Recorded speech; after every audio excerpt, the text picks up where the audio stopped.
Bueno, el tema de la charla de este mes, bueno, yo la he querido dedicar a la posibilidad, a estudiar, analizar y ver cuál es la posibilidad de que ocurra un gran impacto sobre la Tierra que diera el traste con la vida humana. Naturalmente con la vida, la Tierra ni se inmutaría, o prácticamente no pasaría nada, no le pasaría nada, pero la vida en la Tierra, en su delicadísimo equilibrio, sí pudiera verse afectado.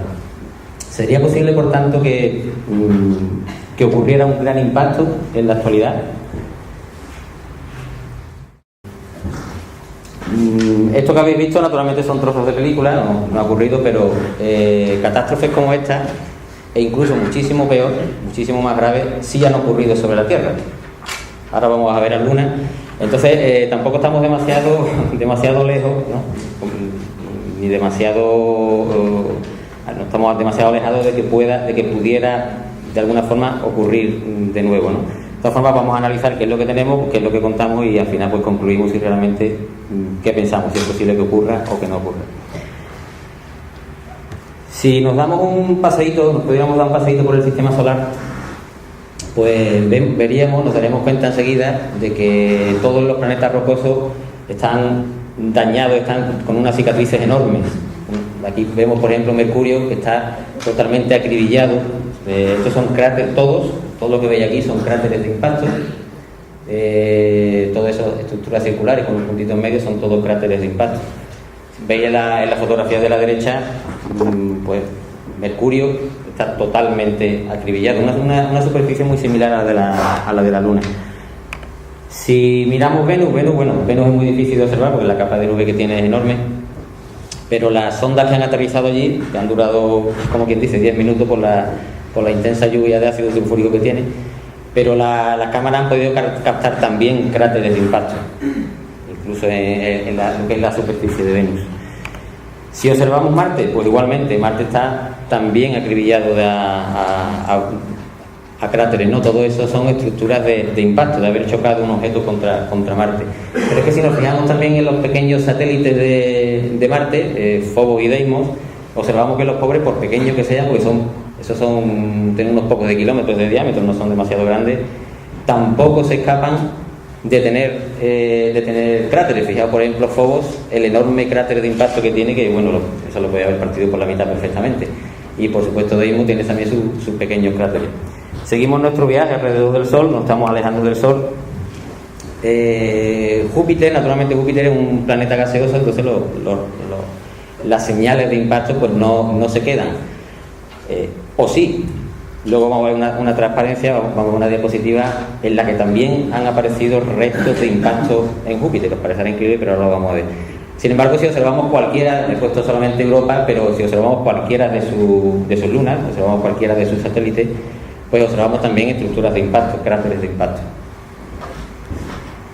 Seguimos nuestro viaje. Saturno, al igual que Júpiter, Saturno es gaseoso, con lo cual las estructuras de impacto, los impactos no se quedan registrados en la superficie rocosa, pero lo mismo si observamos sus satélites, Mima, Penélope, Iapetus, todos están acribillados podríamos decir acribillados a balazos, acribillados a impactos de meteoritos.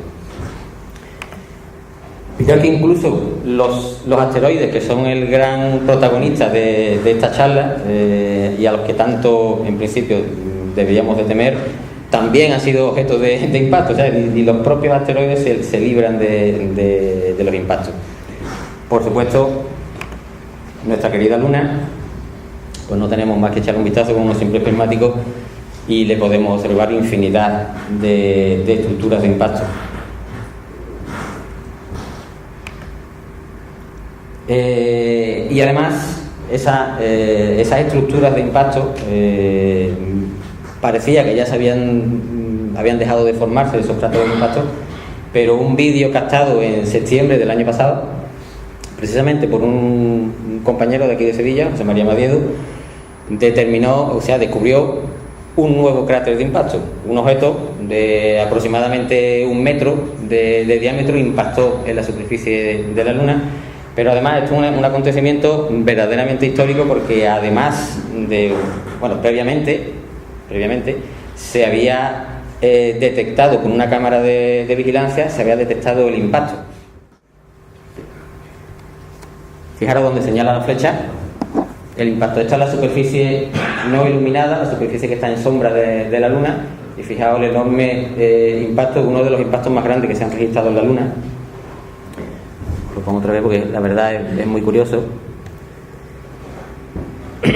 Dura aproximadamente 8 o 9 segundos el destello. Eso es el objeto que ha impactado. Recordad que es un objeto de 1 metro aproximadamente. Ha fundido todo el material que tiene a su alrededor debido a la enorme velocidad que tiene y ha provocado el cráter que José María Madiedo, el compañero que captó esta imagen, se lo comunicó a la NASA, y la NASA, a través de un satélite que tiene en órbita, aproximadamente hace aproximadamente un mes, ha conseguido detectar el cráter en la Luna. El cráter que se ha formado, el nuevo cráter que se ha formado en la Luna, mide aproximadamente unos 40 metros, y la velocidad de impacto, atención, esto es lo más interesante, y vamos ya entrando en el tema, la velocidad de impacto es de 61.000 kilómetros por hora. Una velocidad inimaginable, no puedo hacer ninguna referencia a nada de la Tierra, o sea, es una velocidad 61.000 kilómetros por hora, pues bueno, es una barbaridad, ¿no? La velocidad con la que impactan los cuerpos. Bueno, este es parte del proyecto.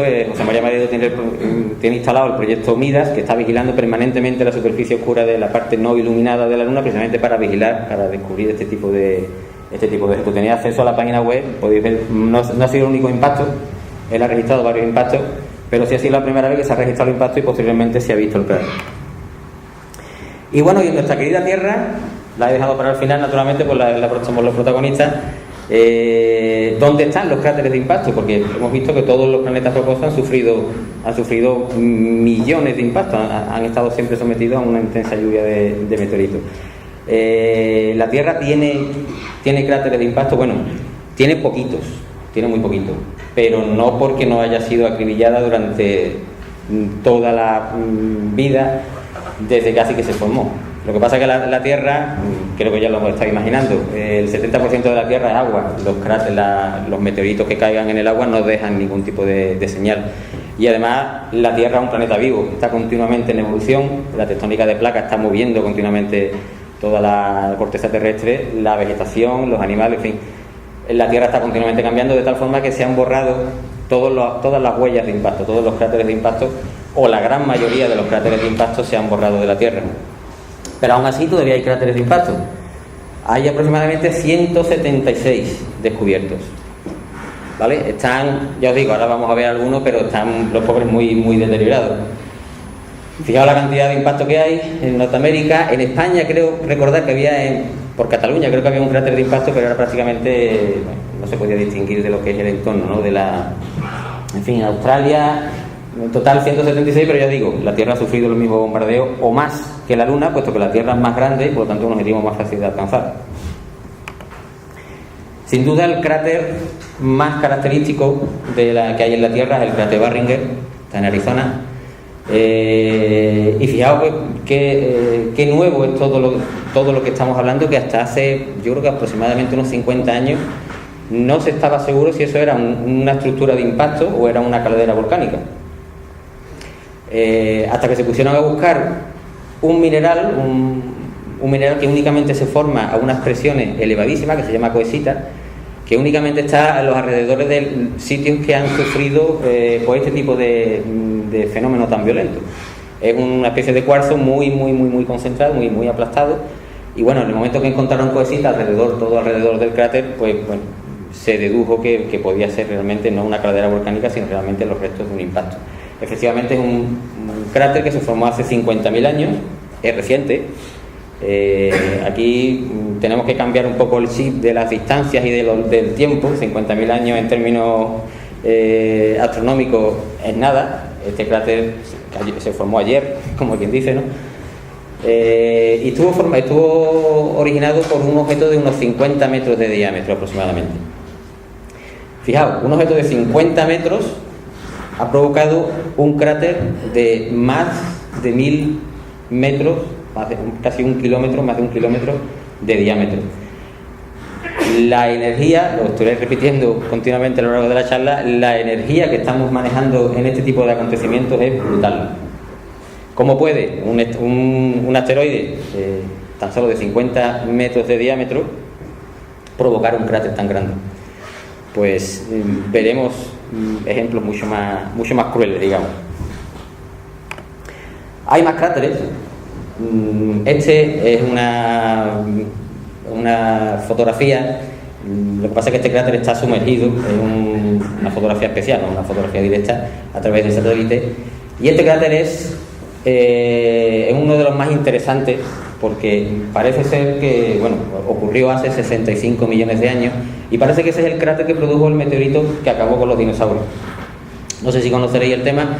Pues hace unos 65 millones de años se produjo una gran explosión, un objeto de aproximadamente 10 kilómetros de diámetro, pues impactó, esto está cerca de México, por allá por el Yucatán, impactó contra la Tierra y bueno, provocó la extinción de casi la mitad de las especies que había en la Tierra. Una extinción bastante importante. Pero lo más importante, es importantísimo realmente, es que acabó con todos los dinosaurios. Pero curiosidades de la vida, eso que tanto estamos temiendo que pueda ocurrir, que es un impacto que pueda acabar con la vida en la Tierra, curiosamente nos permitió evolucionar a la raza humana. Si os fijáis, este es un ejemplo de cuál era la fauna que había hace 65 millones de años. Los típicos dinosaurios, ¿no? Todos los grandotes, los tiranosaurios, etcétera. Pero si os fijáis aquí en la fotografía, hay una especie de... Yo no me acuerdo cómo se llama, si hay alguien que lo conozca, pero una especie de ratilla. Es un mamífero. En la época de los dinosaurios ya había mamíferos. Lo que pasa es que, claro, la especie dominante, súper dominante, eran los dinosaurios. Los mamíferos, los pobres, eran de ambientes nocturnos, vivían en madrigueras, no podían salir porque los dinosaurios, naturalmente, los tenían totalmente...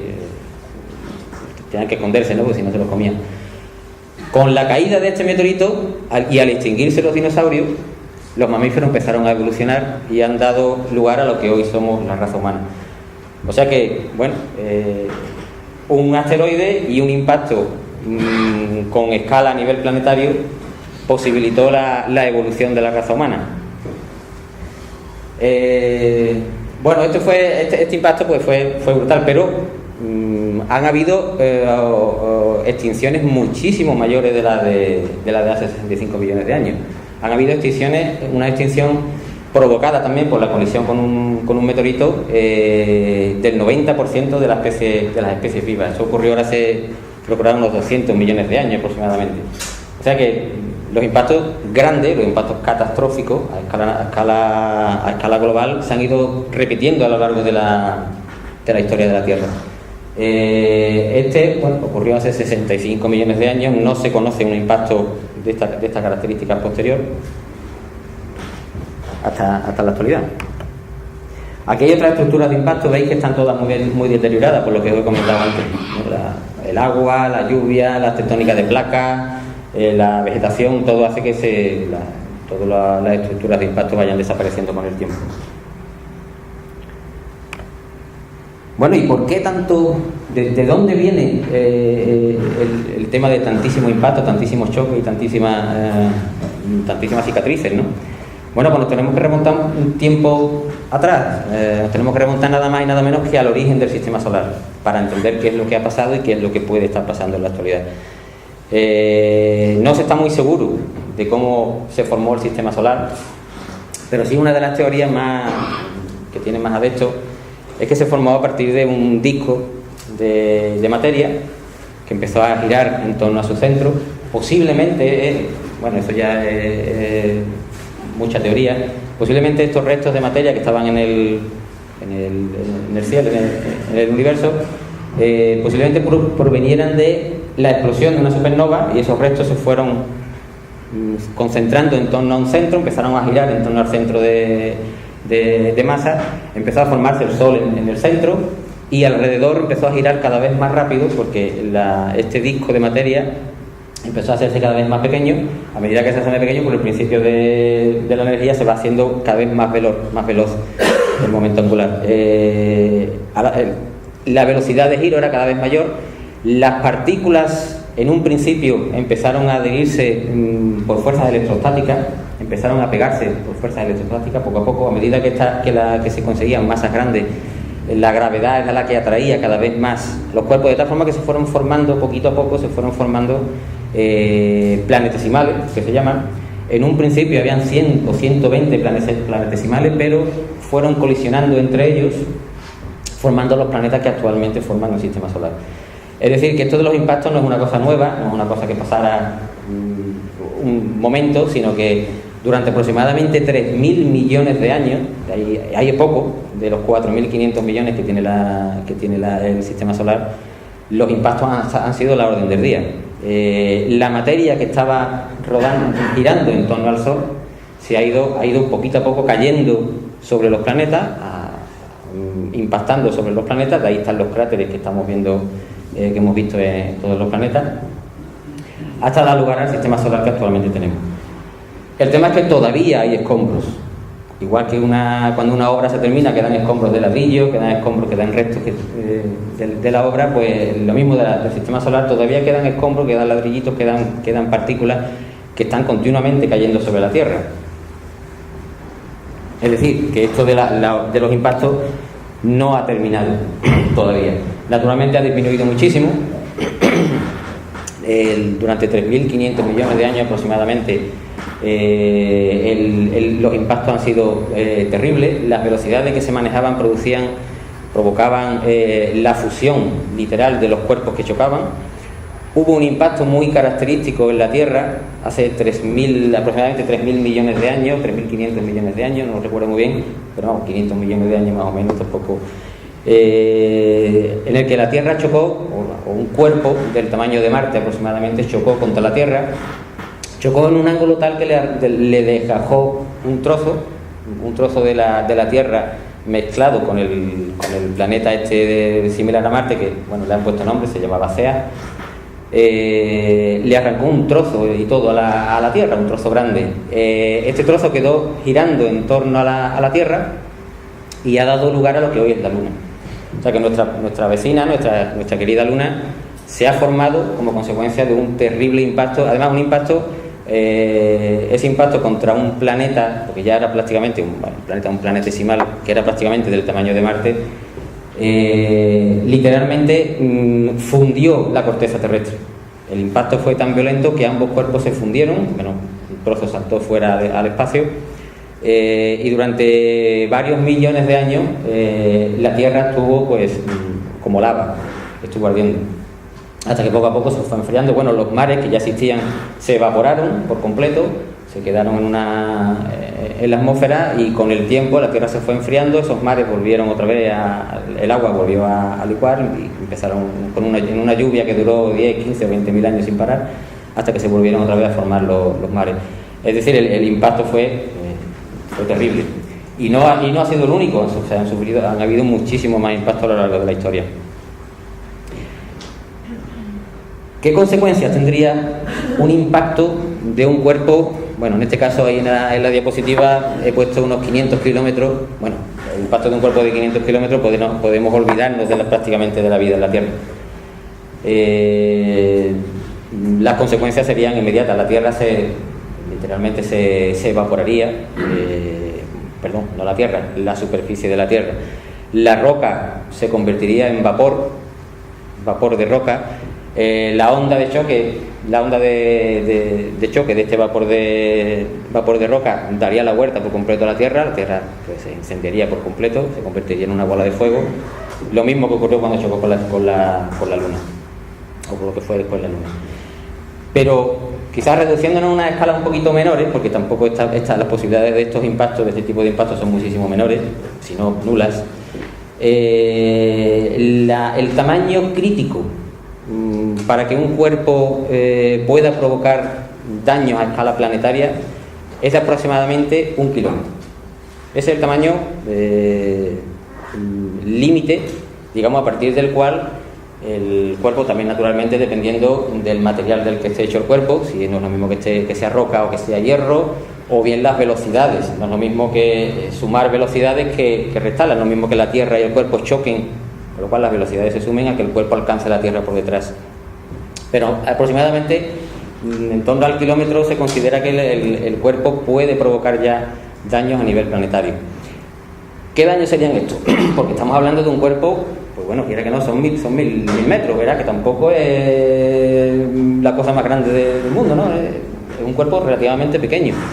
Sin embargo, lo que estaba comentando, la velocidad de impacto genera una cantidad de energía que, bueno, en el caso de un cuerpo de 1 kilómetro, provocaría una serie de cambios en la atmósfera de la Tierra. En el momento que, la atmósfera de la Tierra se cubriría por todo el polvo que se levanta. En el momento que se cubre el cielo, las plantas dejan de hacer la fotosíntesis. En el momento que las plantas dejan de hacer la fotosíntesis, pues ya la cadena trófica se rompe y puede ocurrir puede ocurrir una auténtica desgracia, ¿no? El principal problema precisamente es ese, que el impacto de un asteroide de este tamaño, de más de 1 kilómetro, pues provoca unas densas nubes que impiden la entrada del Sol en la Tierra. Inmediatamente la cadena de acontecimientos ya provoca no la extinción de la vida, sería complicado, pero sí un retroceso en la escala evolutiva.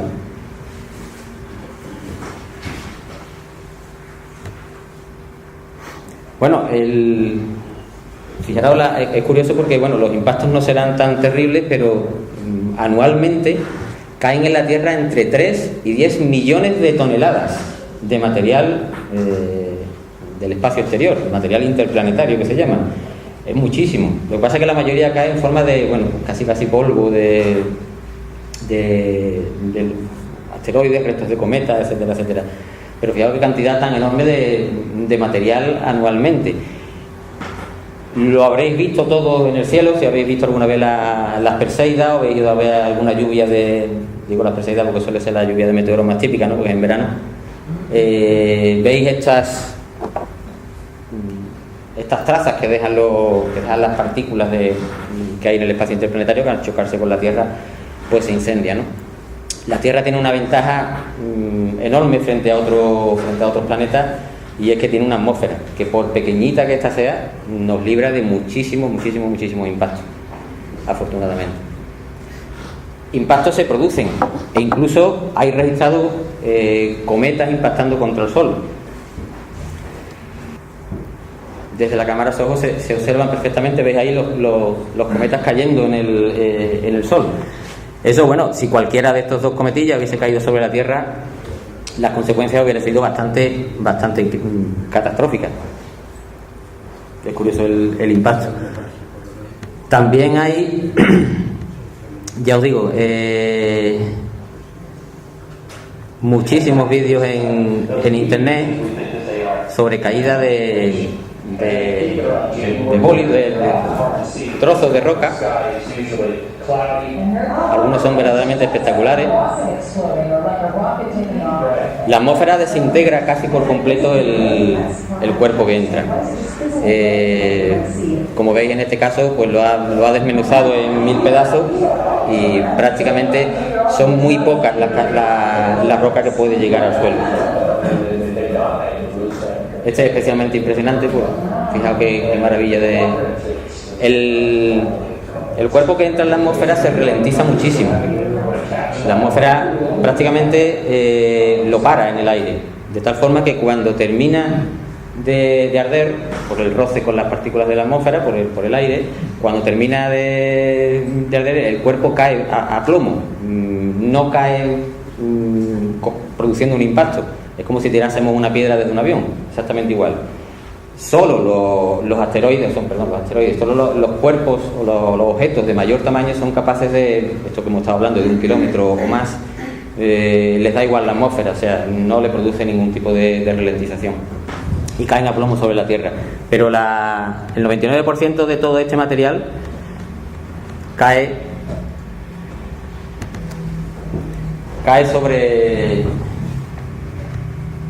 sobre la tierra, parándose, frenándose muchísimo, y luego lo que caen son polvo o piedrecitas pequeñas o restos pequeños.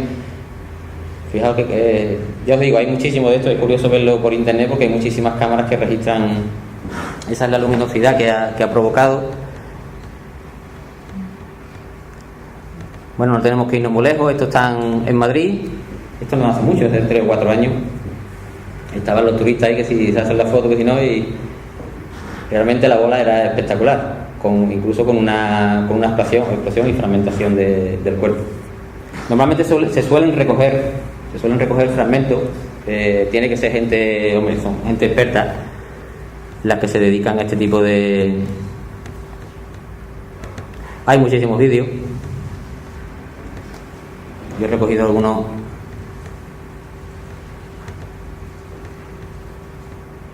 De los más interesantes.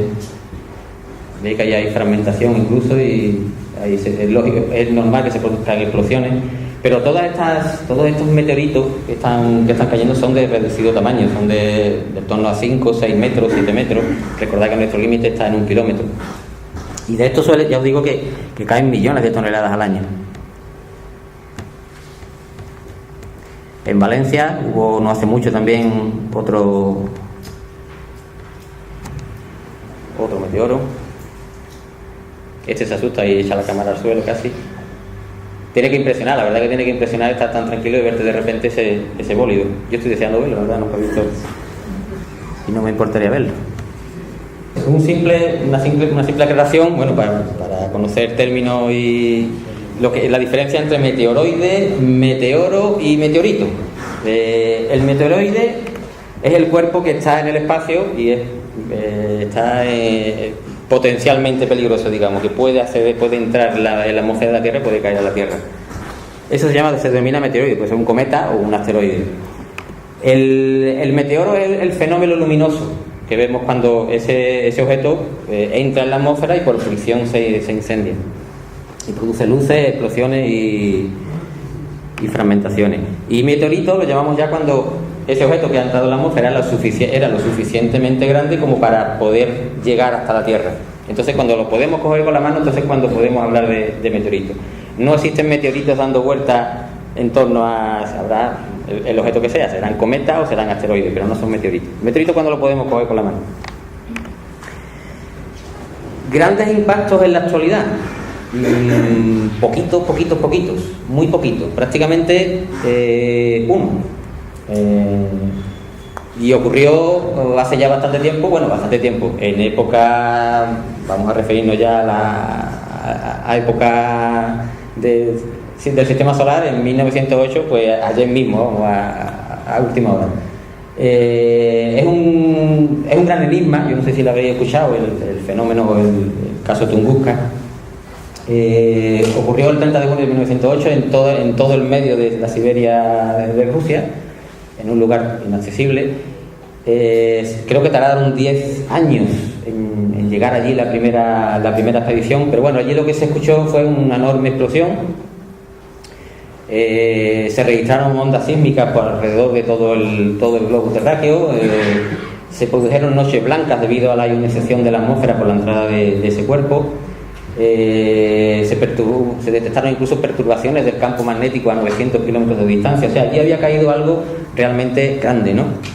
Y además se habló que podía ser un meteorito, y además un meteorito de metal, de hierro, de níquel, de cobalto, de cobre, con lo cual el primero que organizó una expedición fue para intentar explotar el meteorito. Porque eso era una auténtica mina. Se pensaba que aquello podía medir muchísimos kilómetros era enorme, ¿no? Por lo cual se pensaba que allí había una mina. Ya os digo, yo creo que tardaron unos 10 años en llegar. El acceso, estamos hablando de principios del siglo, 1908, el acceso era muy difícil en medio de la Siberia, de la estepa rusa. Y bueno, cuando llegaron allí los primeros, que la verdad, bueno, la aventura fue terrible. Se cuentan pues cosas, barbaridades, ¿no? De lo mal que lo pasaron las criaturas. Pero bueno, una vez que llegaron, se encontraron, pues lo que veis, ¿no? Todos los árboles tumbados, todo en torno a un centro común, de forma radial, y poco más. No encontraron nada más, no encontraron lo que ellos iban buscando, que era un meteorito, un gran meteorito que estuviera allí en el fondo de un cráter. No apareció cráter, no apareció meteorito y no ha aparecido absolutamente nada hasta el verano del año pasado, que ha sido la última expedición. Hay una expedición, los italianos suelen tener mucha afición ahí por allí prácticamente todos los veranos, y todavía nadie ha encontrado nada de lo que cayó en Tunguska. Es un auténtico misterio. Se piensa, es posible que fuese un cometa de aproximadamente, fijaos, 80 metros, que tampoco es ridículo, un tamaño ridículo en comparación con las consecuencias que ha tenido. Entonces parece que fue un cometa que explotó por diferencia de temperatura y de presión justo antes de tocar con el suelo, por lo cual produjo toda esta caída de árboles de forma radial. Bueno, han estado durante prácticamente un siglo haciendo expediciones, drenando los acuíferos, y allí no han encontrado absolutamente nada. Ha sido el último gran impacto registrado. No hay noticias de que haya habido ningún otro gran impacto en los últimos siglos, ¿no? Hasta el verano de 1994, ya os digo, prácticamente ayer, incluso en términos de la Tierra, ¿no? En términos humanos, cuando ocurrió un acontecimiento que ya cambió, esto ha sido un acontecimiento histórico, cambió ya la perspectiva. Hasta este año, fijaos, estamos hablando del año 1994, no estamos hablando de mucho más atrás, un poquito después de la Expo del 92. Y fue a raíz del impacto de un cometa contra la superficie de Júpiter que tanto los investigadores como los políticos, como, en fin, la comunidad internacional se percató de que esto de los impactos podía ser serio. De hecho, después de que se viera el impacto del Schumacher-Levy 9 sobre la superficie de Júpiter, bueno, pues el presidente de los Estados Unidos, yo creo que era Bill Clinton por aquella época, dijo, bueno, ¿y esto es posible que ocurra en la Tierra? Le contestaron, pues sí, es viable porque se trata de un cometa que puede impactar perfectamente. Y a raíz de aquí, ya os digo, programas de categorización, programas de búsqueda, programas de identificación, programas de cálculos de órbitas, satélites al espacio, satélites a contactar con los asteroides y a contactar en el espacio con los cometas. En fin, fue el año 1994, insisto, es curioso que fue prácticamente hace nada, ¿no? Bueno, el impacto del Schumacher era un geólogo aficionado a la astronomía, iba para astronauta, estuvo a punto de ir a la Luna en una de las misiones, pero un problema de riñón pues se lo impidió, y total, se dedicó junto con su compañero Levy a buscar cometas y a buscar asteroides peligrosos. Y a demostrar precisamente eso, se dedicó su carrera o su tiempo a buscar planetas, a buscar cometas y asteroides, y a demostrar que era posible un impacto contra la Tierra. Y fijaos que fue testigo directo de que lo que él decía era realidad. Es decir, los impactos sobre los planetas era todavía posible, que no era una cosa del pasado únicamente. El impacto, antes os comenté que los planetas gaseosos difícilmente le podían dejar un impacto los asteroides. Sin embargo, ya digo, cambió todos los conceptos.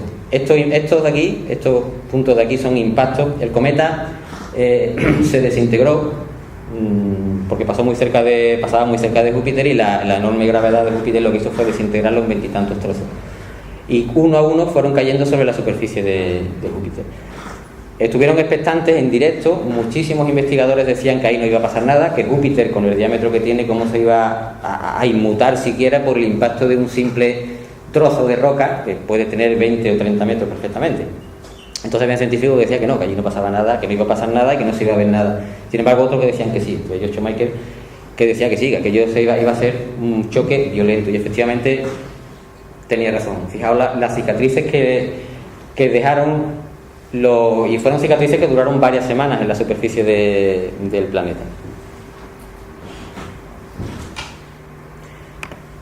Pues a raíz de ahí, fijaos, observatorios terrestres, las NEAR, NASA, Lincoln, todos dedicados a la búsqueda, catalogación, caracterización y cálculo de la órbita de objetos potencialmente peligrosos, de objetos cercanos a la Tierra. Incluso misiones espaciales, todas estas, la Stardust, por ejemplo, que fue a un cometa se puso detrás del cometa, llevaba una especie de gel, se puso detrás del cometa y lo que quería era que las partículas del cometa se quedaran metidas dentro del gel y luego traerlo a la Tierra. La misión fue un éxito y consiguieron partículas cometarias que se la trajo las tardas a la Tierra. En fin, bueno, la famosa Rosetta que acaba de comentar ahora mismo Paco, pues también es uno de este tipo. ¿Qué se está buscando? Se están buscando lo que se denominan NEOs. Se buscan y se están catalogando los objetos que pasan, principalmente asteroides y cometas, naturalmente, que pasan muy cerca de la Tierra. Y de los NEOs, lo que más interesan son los asteroides potencialmente peligrosos, los PHA en inglés. Esos son los más peligrosos, que pasan a menos de 7,5 millones de kilómetros de la Tierra. Os digo lo de antes, 7,5 millones de kilómetros no es nada. A nosotros nos puede sonar una barbaridad de distancia, pero un error mínimo en el cálculo de la órbita de uno de estos asteroides puede provocar una desviación en su órbita de millones de kilómetros. Entonces, esto es un margen de seguridad, 7,5 millones, y que sea superior a 250 metros. Recordad que el límite máximo de destrucción, el límite de destrucción ya a escala planetaria era 1 kilómetro. El principal programa, el programa más famoso, más completo, es el que tiene la NASA, el programa Near Earth Objects, se encarga de detectar, rastrear, caracterizar los objetos potencialmente peligrosos. Es decir, buscando todos los objetos que se pueden acercar a la Tierra y en su caso puedan impactar, ¿no? Se trata básicamente de calcular su órbita. Esto es un ejemplo cualquiera. Se trata de observar, determinar y afinar en todo lo posible en la órbita de los asteroides potencialmente peligrosos. Fijaos que ya, ahora vamos a ver la estadística mejor, pero se ha descubierto ya, mediante una estimación que se ha hecho previamente, se ha descubierto ya el 90% de los NEOs de más de 1 kilómetro. Es decir, estamos en una etapa muy avanzada. Se ha descubierto ya casi el 100%, estamos en el 90%, de los que hemos dicho que son especialmente peligrosos, los que destruirían la vida por completo casi en la Tierra. Y ahora están en la búsqueda, intentando llegar, no sé exactamente por qué porcentaje va, pero su objetivo es alcanzar el 90%, que ya se considera un número seguro, una cantidad segura, de en torno a los 140 metros. En eso están todas, y estas son todas las misiones entre telescopios terrestres y telescopios y sondas espaciales. ¿Veis?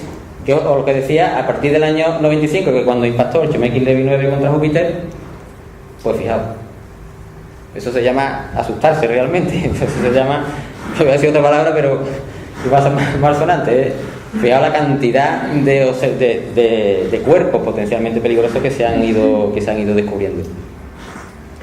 Hay actualmente catalogados 11.696 cuerpos.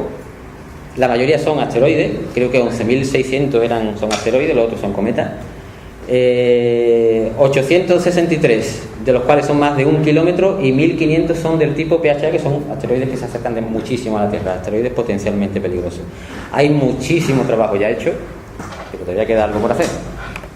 También se han descubierto estos son los grandes, los asteroides grandes.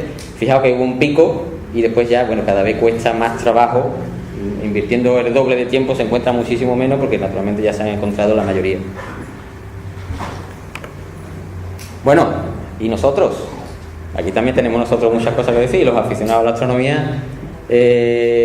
Hay muchísimos aficionados a la astronomía que se dedican al cálculo de órbita o a participar con sus datos en el cálculo de la órbita de los asteroides y cometas. En España tenemos muchísimos. Tú creo que aquí tenemos un ejemplo claro de dedicación a astrometría de asteroides. Es una técnica que en la que tenemos los aficionados muchísimo que decir, porque cuando queremos caracterizar un asteroide en concreto, lo que necesitamos son muchas medidas, muchas.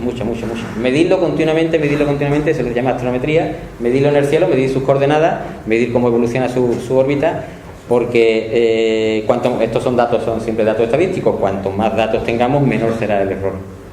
Si escucháis en la tele, en cualquier medio de comunicación, en la radio, un asteroide que se descubrió el mes pasado podrá impactar contra la Tierra en el 2022, Mentira, mentira, ya está ahí avisado de que eso no puede ser. O sea, eso es sensacionalismo puro, eso es ganas de asustar un poco, porque un asteroide que está recién descubierto difícilmente se le puede calcular una órbita a mucho tiempo. Es necesario más pasos a través del perihelio, más vueltas alrededor del Sol, pasos por la Tierra, para afinar en su órbita y determinar si efectivamente puede o no puede chocar. Y aquí los aficionados, que ya digo, tenemos mucho que decir. Bueno, hay una escala la escala de Turing que se llama, que establece el riesgo potencial de un impacto. Normalmente se le da un valor de impacto de los, yo digo, esto es importante, de los 11.000 y pico, eso que hemos visto antes, de cuerpos descubiertos, ninguno va a impactar con la Tierra en los próximos 100 años. Todos están catalogados como cero. No van a impactar. Hay uno, que es el que vimos al principio del todo, que se llama Apophis, que, bueno, ahora veremos un poquito sobre él, pero tampoco va a impactar contra la Tierra. O sea que, si escucháis, lo mismo digo, en los medios de comunicación, un asteroide conocido hace mucho tiempo, va a impactar contra la Tierra, ponerlo en cuarentena directamente. Ninguno de esos 11.000 y pico de objetos impactará contra la Tierra en los próximos 100 años. Hay una posibilidad, no recuerdo cuál era, un asteroide que es posible que impacte contra la Tierra en el año 2880 y tanto. Es lo más cercano que tenemos de impactos serios contra la Tierra. Los demás, no creerse absolutamente nada, o bueno, no creerse tampoco, ponerlo perfectamente en cuarentena hasta que se obtengan más datos y realmente pues, se pueda afinar en la órbita. Hay acercamientos bastante peligrosos, ha habido acercamientos bastante peligrosos. Peligroso me refiero no solamente a la cercanía, sino a que no se esperaban. Lo realmente peligroso no es lo cerca que pase, sino que no se sabe que iban a pasar. Eso es lo que realmente debe preocuparnos. De hecho, bueno, hay un asteroide por aquí, Hermes, que se descubrió en 1937 y se perdió. Ya no se sabe. Es un asteroide que, bueno, pasó a 700.000 kilómetros de distancia de la Tierra. Eso no es nada. Eso es rozarte la oreja. Y desde el 37, yo no sé si se localizó después, pero es un asteroide que se encuentra perdido, con lo cual, bueno, es cuestión de seguir buscándolo. Bueno, este concretamente del 72, bueno, ni se detectó ni nada porque pasó por la atmósfera, se vio, era de día. Había un vídeo por ahí por internet, pero no lo he encontrado, era muy bonito. Aquí tenemos un ejemplo, por ejemplo, el 2012 de A14, me imagino que todos acordaréis, vamos, todos los que conocisteis el tema, porque salimos al campo a verlo. Era un objeto, bueno, ha sido el objeto que más cerca ha pasado de la Tierra, ¿vale? Tamaño era de aproximadamente 45 metros, una roca. Bueno, lo descubrieron aquí en España, un grupo de aficionados que tienen un observatorio en Granada. Veis que los aficionados realmente tenemos muchísimo que decir. Como podéis ver, la órbita del asteroide es muy parecida a la de la Tierra, con lo cual no es raro que vuelva a haber otro acercamiento, pero ese asteroide no va a chocar contra la Tierra. Os voy a enseñar el vídeo que grabó, porque es espectacular.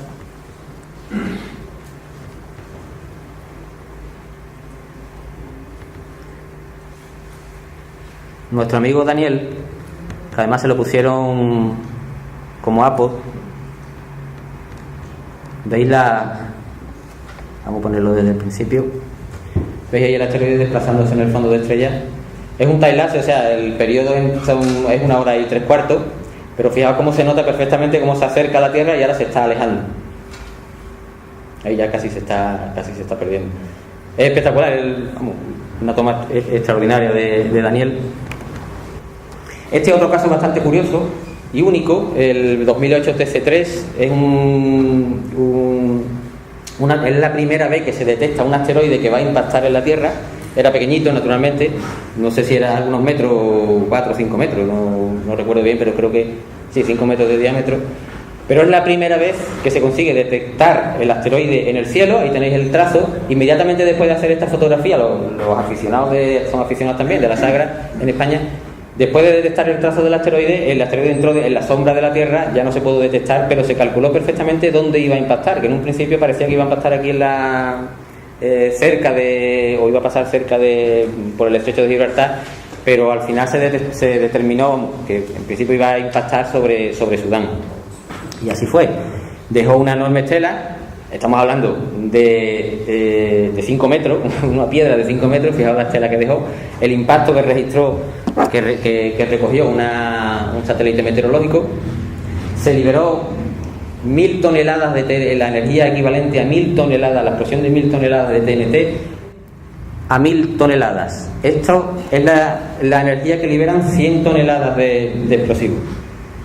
Y estamos hablando de una roca de 5 metros.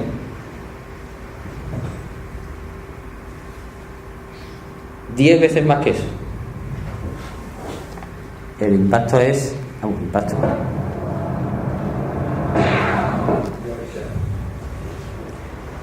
No sé si sois capaces de imaginaros 10 veces más esto, una simple roca de 5 metros.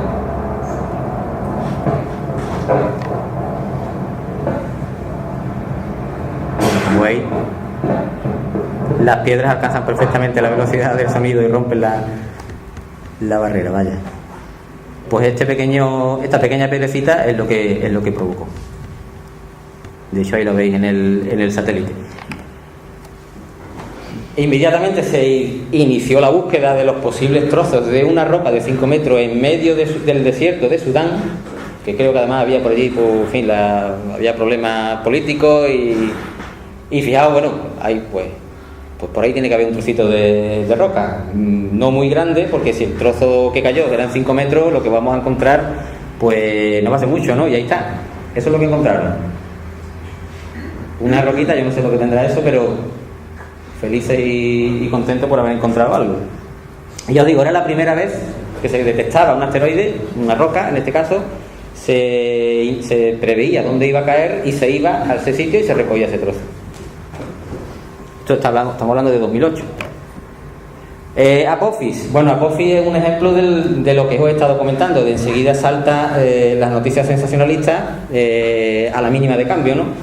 Cuando se descubre un asteroide, no se puede inmediatamente determinar que va a chocar contra la Tierra, que es más o menos lo que pasó con Apophis. Se salieron en todos los medios de comunicación, además le pusieron un nombre, Apophis creo que significa el caos o la destrucción, y que en el año 2029 iba a pasar, pues iba a chocar con la Tierra prácticamente, iba a pasar muy cerca y posiblemente fuera hecho. Bueno, Apophis no va a chocar contra la Tierra. En 2029 va a pasar a 580.000 kilómetros, que está cerquita, pero no va a chocar. El siguiente paso va a ser más espectacular, va a pasar muchísimo más cerca, creo que recordar que eran unos 30 o 40.000 kilómetros, pero aún así se ha calculado ya bastantes veces, y Apophis, que no digan lo contrario, Apophis no va a chocar contra la Tierra. Existe una misión, bueno, existen muchísimas misiones, como las películas, ¿no? Cuando viene un cometa, normalmente son los americanos los que van a salvarnos y tal, ¿no? Bueno, pues aquí no, aquí tenemos una nativa nuestra, la misión Don Quijote, que lo que estudia, o lo que tiene está estudiando la posibilidad de impactar contra un cuerpo que se acerca a la Tierra y en qué medida lo puede desviar. Va a estar formada por dos partes, a una se le va a llamar Don Quijote y a la otra Sancho, y Sancho va a ser la que impacte contra un cuerpo. No sé cómo está de avanzada esta misión, no he encontrado mucha información por internet, me enteré hace algunos años que era una propuesta española para la ESA, pero no sé exactamente cómo. Hay muchas más, ¿no? Hay muchas más, como la destrucción, el desvío, en fin, hay preocupación, entonces hay muchísimas, pero nada demostrado. Tenemos que hablar del meteorito de Rusia. El mismo día que pasó el asteroide este que hemos comentado antes, tan cerca, el 15 de febrero del año pasado, de 2013, cayó uno de los... Este lo tenía yo aquí. Sí, lo tenía abierto aquí precisamente. Aquí. Vamos a verlo porque la verdad es espectacular.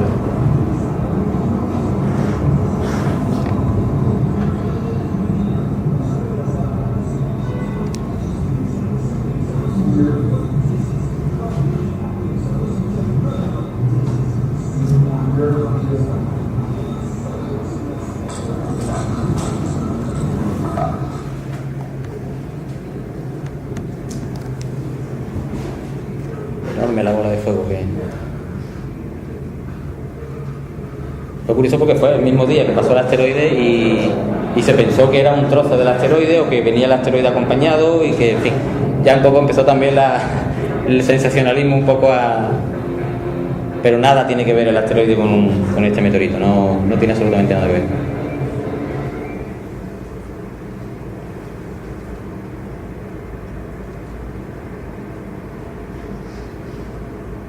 Se puede ver cómo se ralentiza por la atmósfera y al final lo que cayó, se han rescatado, se han recuperado algunos trozos.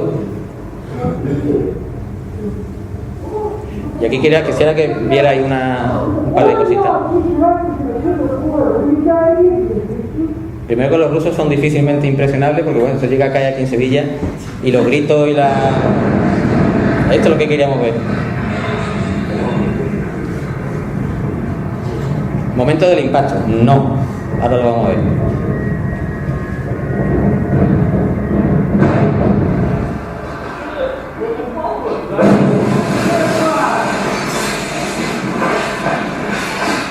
Es realmente impresionante.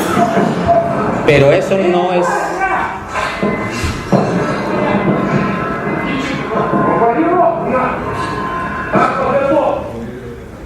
Lo dejamos ahí que esta pobre se da un susto. El sonido no es el impacto del asteroide. El asteroide no es lo que os comenté al principio. El asteroide se va frenando por grande que sea. Bueno, naturalmente a partir de 500 metros, 1 kilómetro ya es otra cosa, ¿no? Pero estos asteroides que son pequeños no chocan contra el suelo, caen. Y ese ruido que vemos no es la caída que oímos, no es la caída del meteorito, es la onda de choque, la onda a medida que avanza por la atmósfera, va acumulando delante de sí el aire hasta que se rompe y llega a la Tierra. Lo que ha roto cristales y ha provocado, en principio eran 200, ahora son 1200 heridos, principalmente por rotura de cristales. Lo que ha provocado eso ha sido la onda de choque. Yo insisto, el asteroide no ha chocado contra la Tierra y no ha dejado ningún cráter. Esos son asteroides mucho más grandes y en lugar de romper cristales hubiese tenido unas consecuencias muchísimo mayores. Quisiera que vierais porque, insisto, es lo mismo, ¿no? Inmediatamente este tipo de casos son aprovechados por la gente, en fin, en principio ignorante, que a lo mejor piensa que es una cosa pero después no lo es. Y empiezan a aparecer imágenes y empiezan a aparecer noticias que pueden contaminar muchísimo por ejemplo, esto no sé quién lo habrá hecho ni cómo lo habrán hecho, está chulísimo, pero eso no tiene nada que ver con el meteorito. El meteorito ha caído, os lo quiero insistir, cae, no impacta, cae, ha caído igual que cae una piedra desde lo alto de un avión. Y aquí, pues yo no sé, esto será algún tipo de escombrera y el que quiera pues habrá ido a la escombrera, habrá grabado y dicho que es el meteorito, para nada. Además es fantástico, vamos, parece de verdad, que cualquiera que lo... Sí, que ya con nosotros ya no se van a quedar desde luego, nosotros ya sabemos cómo es el tema y no... Pero fijaos que espectáculo, yo no sé si lo habrá hecho queriendo o, en fin, o estaba ahí. También han aparecido agujeros o cráteres en el hielo, tampoco. Ya os digo, este tipo de objetos pues, espectacular, porque es uno de los más grandes que han caído desde Tunguska, pero este tipo de acontecimientos no provoca estos cráteres. Si lo comparamos con los cráteres que hemos estado viendo a lo largo de la charla, vemos que ese cráter lo habría producido un objeto muchísimo más grande, pero muchísimo más grande, y las consecuencias habrían sido muchísimo más graves. Y otra cosa también muy importante, los meteoritos, una vez que caen al suelo, no provocan incendio. El meteorito viene del espacio exterior, viene a una temperatura bajísima, y únicamente cuando entra en contacto con la atmósfera es cuando 2-3 milímetros de la superficie exterior alcanza una temperatura elevada, que incluso por la diferencia de temperatura puede fragmentar el objeto, ¿no? Pero caen total y absolutamente fríos, o sea, se enfrían en cuestión de segundos, no provocan incendios, no provocan absolutamente nada. Bueno, ya para terminar, no cansaros, quisiera comentaros una cosita simplemente. Habéis visto la situación en la que se encuentra la investigación de los cuerpos cercanos, está muy avanzada, todavía hay posibilidades de encontrar más cuerpos, principalmente asteroides, que están perfectamente, habéis visto que hay muchísimos que están localizados, en torno al 90%, muy difícil que prácticamente imposible que encontrar un cuerpo lo suficientemente grande como para provocar una destrucción masiva. Pero sí tenemos un pequeño problema, así pequeño entre comillas, y se llama la nube de Oort, y si no que se lo digan a los habitantes de Marte, creo que fue hace unos pocos días. La nube de Oort es una especie de burbuja que envuelve a todo el sistema solar, es enorme, está aproximadamente a un año luz de distancia, no se ha visto, no se puede ver, es imposible, está lejísimo, pero sí se ha intuido y que parece que es la cuna, digamos, es el origen de los cometas de largo periodo, tipo Hale-Bopp o tipo algunos cometas bastante famosos. Estos cometas son como núcleos fríos rodando en torno ahí en la nube de Oort, dando vueltas alrededor, pero por contacto entre ellos, codazos que se llaman, chocazos entre ellos, es posible que alguno caiga al interior del sistema solar. Entonces pasa a través de los planetas o puede pasar a través de los planetas. Eso es un riesgo que es imposible de prever, imposible. O sea, cuando venga un cometa de la nube de Oort, pues bueno, esperar simplemente localizarlo a tiempo y poder actuar, porque nunca ha pasado y va a ser la única vez que pase. Si tenemos la mala suerte de que vaya a impactar con la Tierra, realmente tenemos un problema. Y el caso más cercano lo tenemos hace pocos días, ¿no? A finales del mes pasado, el Siding Spring, que es un cometa de la nube de Oort, que acaba de caer de la nube de Oort, después de un viaje de millones y millones de kilómetros, pues ha pasado a tan solo 140.000 kilómetros de Marte. 140.000, eso es como si nos pasa una bala y nos roza el pelo.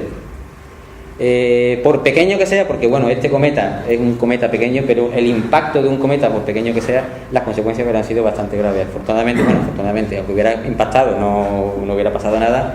Pero bueno, las sondas que hay en Marte ahora mismo, que son bastantes, 5 o 6 sondas, se escondieron todas detrás del planeta Marte, porque realmente la lluvia de impactos de las partículas de la cola del cometa hubiera provocado algún daño en los paneles solares o en el instrumental. Pero en la Tierra, pues simplemente estar pendiente y estar vigilante y poder pillar estos cometas justo cuando se acerquen a nosotros. Bueno, no sé si tenéis alguna pregunta o algo, si no, pues yo he terminado. Espero que os haya parecido. Sí, bueno, perdón, ahí tiene, es que no veo. ¿Quería saber cómo sabe que viene de la nube de Oort? Sí se sabe. ¿Porque eso está fuera de la galaxia o no? No, está dentro de nuestra galaxia, forma parte de nuestro sistema solar. O sea, forma parte. Estos núcleos cometarios que están alrededor de la nube de Oort están girando en torno al Sol. Lo que pasa es que están a una distancia enorme. Parece que se formaron al principio cuando se empezó a formar el sistema solar y que fueron expulsados por la fuerza gravitacional del Sol. Entonces sí se sabe que son de la nube de Oort porque son cuerpos que nunca han pasado, no están catalogados y además tienen una inclinación especial.